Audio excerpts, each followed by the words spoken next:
Coaché à regarder le chant du coq télévisé sur la télévision du monde. On va justement marquer la dernière partie de cette rubrique qui se veut encore alléchante ce matin. La page de santé avec le docteur Larry Nguemi qui parle ce matin de troubles érectiles. Alors, les dernières questions justement qu'on avait posées, c'est de savoir quel est donc le rapport qu'il y a entre le périnée et le dysfonctionnement érectile, docteur. Voilà, déjà ce qu'il faut dire, je crois que nous l'avons dit sur ce plateau, je crois que c'était avec Miss Nounou, quand nous parlons du périnée, qui est cette partie entre, c'est-à-dire l'anus et la verge, ou encore la vulve chez la femme. Bien évidemment, cet endroit se doit d'être musclé, hein, d'être entretenu. Et bien évidemment, pourquoi? Parce que ça subit certains dommages. Chez la femme, ça peut être dû à une grossesse, dû à l'accouchement.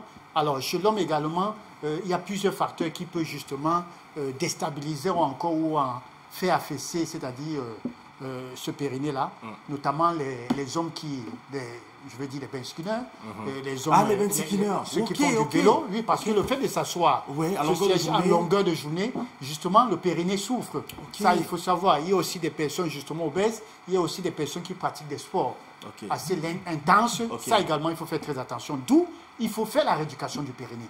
Alors, en faisant justement la rééducation du périnée, puisque nous parlons des hommes ce matin, ça va permettre non seulement de maîtriser une bonne éjaculation, également de corriger ces problèmes de troubles érectiles. Ça, il faut vraiment le noter, parce qu'il y a peu des hommes, d'ailleurs, beaucoup ne savent même pas déjà ce que c'est que le périnée, et ne savent pas que c'est une partie justement du corps qui se doit d'être bien prise en charge. Voilà. Alors, quand on est dans le sujet de troubles érectiles, forcément, il y a des aliments privilégiés et certains à éviter. Bien évidemment. Je voudrais commencer par les aliments à éviter. Et ça, tout à l'heure, j'ai tiré sur les femmes. Et nous avons longuement parlé là-dessus. Le fait que les femmes devront préparer ce qui est bon. Et une bonne alimentation, justement, c'est les mets. Moi, je préfère dire les mets de chez nous. Cette histoire dont nous avons copié chez les Blancs, franchement, ça nous détruit. Pas seulement pour les problèmes érectiles, puisque nous parlons de ça ce matin, mais pour plusieurs pathologies. Le cancer, tout ça, ça provient de quoi? C'est toutes ces histoires, charcuterie, tout ça là. Vraiment, je ne voudrais pas me mettre à citer. Problème érectile, manger, consommons camerounais. En un mot, c'est ce que je voulais dire. Oui, cessez d'aller manger le taro à l'extérieur. Que les femmes prennent les responsabilités de préparer du taro, du bon. Elles peuvent même regarder ça sur YouTube, il y a des tutos sur YouTube. Justement, du bon taro à domicile. Pour ceux qui sont bamléqués, préparez du cuit pour vos époux. Pour ceux qui sont doivent la préparer. Donc, il y a autant des aliments, voilà, justement, qu'il faut déjà. Mais maintenant, en ce qui concerne quels sont les bons aliments. Ça, vous avez parlé tout à l'heure du bisonda. Le bisonda. Et ça, je me rappelle parce que parfois chez moi, il y a une dame qui vient cogner au portail là parfois. Elle vous vend les bisondas? Oui, bien sûr, bien sûr. Mais ça, parce que cette femme, ce n'est pas une jeune dame, c'est une maman âgée et elle fait du bon. Ça, il faut le reconnaître. Du bon bisonda. Voilà. Des brochettes de pas lourdes. Mais ça, c'est ce que je vous dis. J'ai fait la zone de Dizangué, j'en ai fait la zone. Je m'y connais. Et ça, je dis, quand on le prend, on est un homme vrai. On est un homme. Ça, parce que je ne veux pas vous dire, c'est un secret que je le dis. C'est pas une occasion pour des gens pour m'appeler après. Pour aller manger les bisondas. Non, non, non. Pour me dire que non, j'ai besoin d'une recette. Non, c'est pas ça. Cherchez déjà à déceler votre cause d'abord avant de venir me voir. Ça, c'est important. Ça, je l'ai fait pour un monsieur. Vous savez ce que la femme m'appelle pour me dire? Non. Mais d'autres, moi, je ne comprends pas. Vous avez rendu mon mari fou, quoi. Parce que ça soit dans la chambre, il est là. Au salon, dans la cour, ainsi de suite. Mais je vous dis, la femme, elle était... Bon, mais c'était aussi une manière de pouvoir... la folie érectile. Voilà, c'était une manière aussi de pouvoir me remercier tout compte fait. Alors, c'est ce que je voulais dire. Ça passe par une bonne alimentation. Nous avons du pastèque. Il y a combien de hommes qui consomment du pastèque? Par contre, c'est moins cher. Hein. C'est moins cher. C'est à portée de main. Mais voilà, nous avons du gingembre. Le ginger. Le ginger. C'est vrai que si vous avez des problèmes gastriques, il faut éviter. Voilà. Nous avons parlé de couches. Oui, mais les pistaches. Voilà, il y a quelqu'un qui me parle d'une bitacola. Voilà, ça, nos parents là de consommer les Roméo. Et ben voilà. Alors, nous avons ce qu'on appelle la betterave. Ça, il y a beaucoup de gens qui ne le savent pas. Donc, du coup, les femmes devront apprendre à faire ce qu'on appelle des smoothies, des légumes. Les smoothies.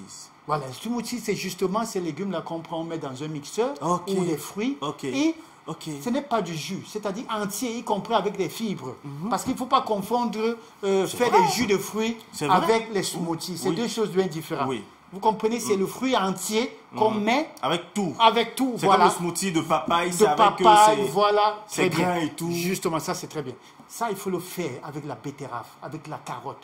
Il y a beaucoup de secrets qui font, je voudrais dire bandé, qui vous rend viril. Un vrai homme. Qui vous rend viril. Et vous savez, l'homme, la vérité de l'homme peut aller jusqu'à 77 ans. Ça, vous devez le savoir. Alors, et ça passe par une bonne alimentation. Donc, ce que je vous ai dit, il y a autant des aliments qu'il faudrait. Je ne voudrais pas citer les Écosses. Ça, ce n'est pas mon domaine. Mais faites très attention avec les Écosses parce que si les reins ne peuvent pas supporter, c'est très dangereux. Ça tue. Ça va tuer. Bon, voilà. Donc, je ne voudrais pas, parce que les gens vont dire que mais il n'a pas parlé du ginseng et tout. Ça, ce n'est pas mon pas. Je parle alimentation, s'il vous plaît. Et voilà. Alors, ce qui a, vous avez aussi cité ce qui a évité. Oui, mais j'ai parlé déjà où j'ai dit consommons camerounais, parce que je ne voudrais pas dire poisson brisé. Poisson brisé, ce n'est pas. Vraiment, ce n'est pas camerounais, excusez-moi. Oui, parce que la nature du charbon, vous l'ignorez. Le fer même déjà, à laquelle vous brisez le poisson, est déjà rouillé. L'huile déjà, c'est quelle qualité d'huile? Autant de choses. Ça affaiblit même encore la verge de l'homme. Merci, docteur. On va donc terminer avec un conseil peut-être pour sortir. Oui, ben, le conseil que je peux donner ce matin en ce qui concerne le trouble érectile, c'est que au lieu de vous jeter dans l'automédication, cherchez à déceler la cause de votre problème avant justement de... Et ça passe par une bonne communication. Allez-y à l'hôpital, exprimez-vous, n'ayez pas honte de rencontrer même un gynécologue, c'est-à-dire que ça soit femme. D'ailleurs, ça passera mieux si c'est une femme qui est devant vous. Mais ça passera mieux. Ça, c'est ce que je voudrais vraiment vous dire. Elle va mieux vous aider qu'un homme. Parce que, voilà. Donc, voilà le conseil que je peux donner ce matin. Ok. Allez, merci, docteur Laringemi. On va rappeler quand même qu'aujourd'hui, cette rubrique était assez dense parce qu'on parlait des choses assez importantes. Alors, donc, quand un papa arrive à l'hôpital, pour vous dire, docteur, je veux vous